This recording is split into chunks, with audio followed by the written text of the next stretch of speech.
12 डिसेंबर रोजी विविध मागण्यांकरिता नांदुरा नगर परिषद कार्यालयासमोर डफळे बजाव आंदोलन करण्यात आले।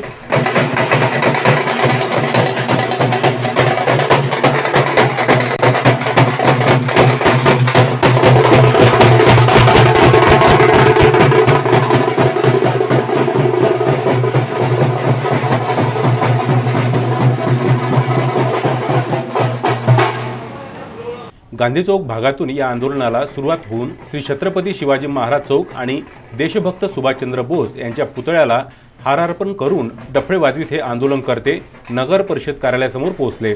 या आंदोलनाचे नेतृत्व सामाजिक कार्यकर्ते सुरेश पेटकर यांनी केले।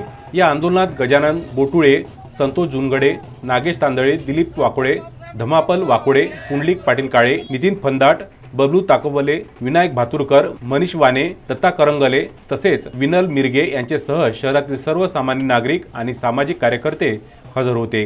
यावेळी नगर परिषद नांदुराचे अधिकारी नीरज नाफडे, राठोड राऊत मॅडम, महादेव हिंगणकर यांनी निवेदनावर जी कार्यवाही करण्यात आली त्याबद्दल लेखी माहिती दिली। नांदुरा पोलीस अधिकारी व कर्मचारी दिलीप राजपूत, शिवाजीराव अरबट, LIBचे राठोड व त्यांच्या सहकाऱ्यांनी या कामी सहकार्य केले। पुरुषोत्तम भातुरकर, विदर्भ न्यूज, नांदुरा।